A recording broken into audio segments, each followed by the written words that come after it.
मोहम्मद इस्माइल, लाहौर नमक मंडी से मस्तूरात की जमात, बैठने की बात, कराची लांडी तौहीदाबाद कॉलोनी। 28 तारीख 12वां महीना 2024।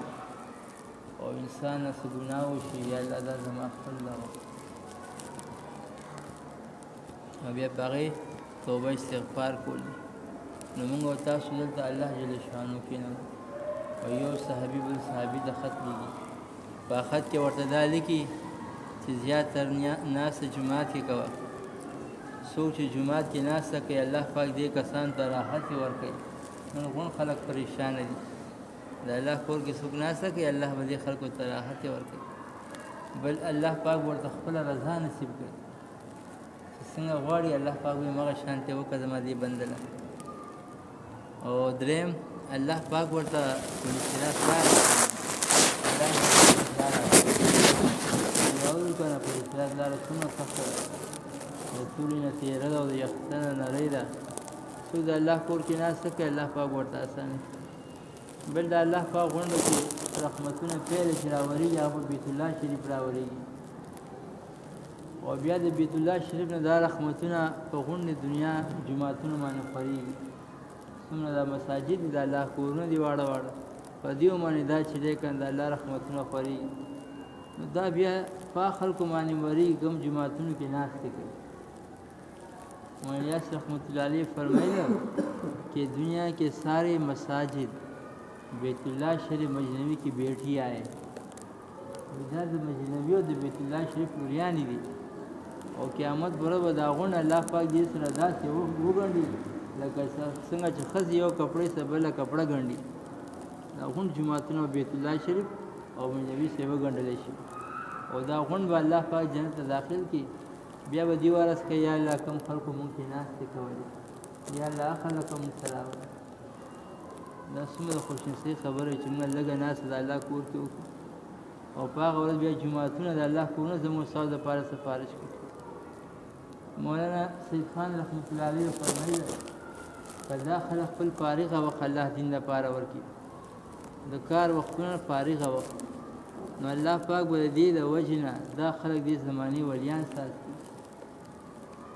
زموږ فارغ وخت مس ایران توران کې تېر تبلیغ ډېر اسان کار دی چې چا نیت وکړو. اوس وګوره شیطان موږ نه هغه تبلیغ پټوي کوم زموږ وس کې دی او هغه راته ښکاره کوي کوم زموږ وس کې نه دی. مثال کال و میاشتې راته ښکاره کوي چې یار کال خو ډېر تبلیغ ښه کار دی خو کال له چې ځې کور دی خوشی دی بچي دي ماړه دي او داسې کار دی هم دې پاتې کېږي او شل خبرې ورته وښیي. 2 میاشتې هم ښه دي دا شیونه موږ ته ښیي. 2 میاشتې راته ښیي 4 میاشتې چیله راته ښیي او دا کوم چې هسې کار دی دا رانه پټوي. اوس مقامي کار باندې اوس پیسې نه لګي نه کارونه پې سړی پرېږدي او نه چې کوم دی که نه سړی کورونه پې پرېږدي او نه ښځه بچونه جدایي پې کېږي. نو دا اوس زموږ نه پټوي. روزانه مشوره کوله مول اسلام صاحب فرمایي دا مشوره تاسو مضبوطۍ سره کوئ. وایي 100 صدیانو بعد الله پاک د مشورې عمل چې دی که نه جاري کړو. 100 صدیانې وشوې چې دا عمل بند و. نبی علیه الصلاة والسلام دنیا تشریف وړونه بعد 200-300 کاله تبلیغ کار وشو بیا بند شو.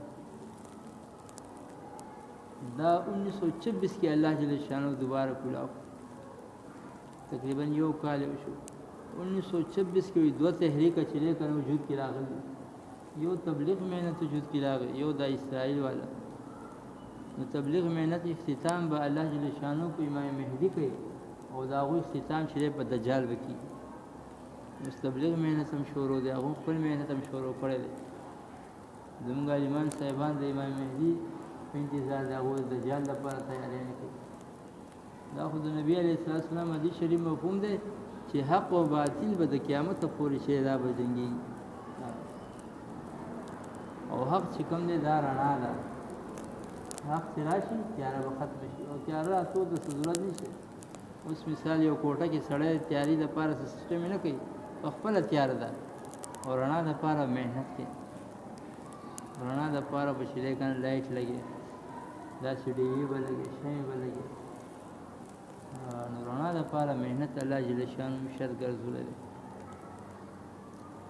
نو دې رڼا محنت دپاره الله پاک به نبیان رالیږلي